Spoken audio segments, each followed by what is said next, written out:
Welcome to the channel Dynamax Global. Why is 70% of Portugal empty? Portugal, known for its picturesque landscapes, rich history, and vibrant cities like Lisbon and Porto, is paradoxically characterized by vast swathes of underpopulated land. Around 70% of its territory is effectively empty, with sparse population density and minimal human habitation. This phenomenon is rooted in a combination of historical, economic, social, and environmental factors, which together tell a fascinating story of migration, urbanization, and land use. 1. Historical roots of land distribution. Portugal's demographic imbalance is deeply tied to its historical trajectory. Medieval land use, during the Reconquista, 8th-15th centuries, as Christians reclaimed land from Muslim rulers, much of the interior was repopulated and settled. However, the focus was largely on coastal areas, where fertile plains and easier trade routes created thriving hubs. The interior, particularly in regions like Alentejo and Trás-os-Montes, remained sparsely populated. Latifundia system. In Alentejo, large estates or latifundia dominated. Owned by a few wealthy families, these estates emphasized extensive farming with minimal labor, leaving much of the land underutilized. This system discouraged smaller settlements and contributed to rural depopulation over time. 2. Urbanization and migration trends. Portugal's modern population distribution reflects dramatic shifts in the 20th century. Rural exodus. Between the 1950s and 1970s, a significant rural exodus occurred. Economic hardships in agriculture, mechanization of farming, and limited opportunities in rural areas drove people to urban centers like Lisbon, Porto, and Coimbra. Industrialization and the promise of better living standards in cities exacerbated this trend. Emigration abroad. Portugal experienced substantial emigration, particularly to France, Germany, and Brazil during the mid-20th century. This left many rural areas with an aging population or entirely abandoned. Tourism and coastal focus. Economic investments in tourism further prioritized coastal regions, leading to an asymmetric development strategy. Coastal cities flourished, while inland areas stagnated.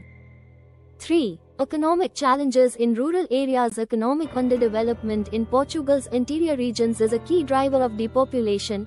Lack of infrastructure. Many interior regions lack essential infrastructure like schools, hospitals, and roads, discouraging families from settling or remaining there. Investment tends to concentrate in urbanized and coastal areas. Agricultural decline. Agriculture, historically a cornerstone of Portugal's rural economy, has become less competitive. The European Union's Common Agricultural Policy, CAP, while providing subsidies, often favors large-scale farming or imposes regulations that smaller farms struggle to meet. Job scarcity. With limited job opportunities outside of farming, younger generations increasingly move to cities for employment in sectors like technology, tourism, and services. 4. Environmental and geographic factors. Portugal's geography further explains the emptiness of its vast interiors. Harsh terrain. Regions like Trás-os-Montes are characterized by mountainous and arid landscapes. Farming is challenging in such areas, making them less attractive for long-term settlement. Forest fires. Rural Portugal has faced increasing devastation from forest fires, particularly in the central and northern regions. The prevalence of monoculture plantations, such as eucalyptus trees, exacerbates this issue. Fires not only destroy property but also drive residents away, further depopulating these regions. 5. Aging population and demographic crisis. Portugal's demographic trends mirror broader European patterns but are particularly acute in its rural areas. Low birth rates. Portugal has one of the lowest birth rates in Europe.